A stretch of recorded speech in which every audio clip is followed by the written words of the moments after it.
La revalorisation des salaires et pensions était au cœur des revendications ce jeudi matin devant la préfecture des Vosges. L'actualité en bref, c'est tout d'abord une petite centaine de manifestants qui ont répondu à un appel national relayé dans le département par une intersyndicale CGT, FSU, Solidaire et UNSA.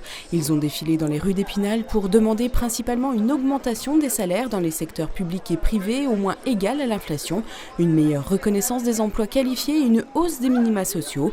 Un peu plus tard, autre mobilisation, une soixantaine d'aides à domicile se sont également rassemblées pour demander une nouvelle fois de meilleures conditions de travail, des hausses de salaire et d'indemnités kilométriques notamment. Elles devraient redescendre dans la rue dès mardi prochain et le lendemain, place aux retraités.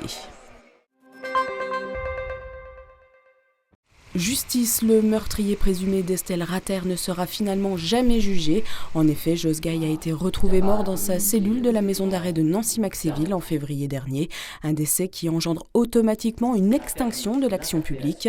Pour rappel, le quinquagénaire avait été interpellé en mai 2020 pour le meurtre de son ex-belle-fille Estelle Rater, alors âgée de 25 ans et maman d'un petit garçon de 4 ans, qu'il hébergeait dans son appartement dans le quartier de Kellermann à Saint-Dié-des-Vosges. L'homme avait reconnu les faits et avoué avoir étranglé la victime avec un câble de téléphone portable sans pour autant donner de mobile. Son ADN avait également été retrouvé sur les lieux et sur un préservatif usagé. Josgaï était sorti de prison quelques mois plus tôt après avoir été condamné en 2006 pour le meurtre de son ex-compagne. Voici un tas de BRF, comprenez du bois raméal fragmenté. Pour faire simple, c'est un paillage naturel utilisé par le service Espace Vert à Saint-Dié-des-Vosges.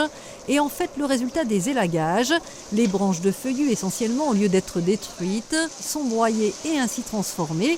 La ville, ayant un surplus important de BRF, a décidé, c'est une première, de le distribuer gratuitement aux habitants. Elle y voit une opération de sensibilisation aux méthodes de jardinage. La chef de projet territoire durable à la ville et 2 élus ont présenté l'opération ce jeudi et expliqué que le BRF permet de fertiliser les sols et de limiter l'apport en eau. Un paillage que pratique la ville, labellisé nature et 0 produit phytosanitaire. Les mains vertes ont donc rendez-vous pour la distribution samedi de 8h à 11h devant le centre technique communal.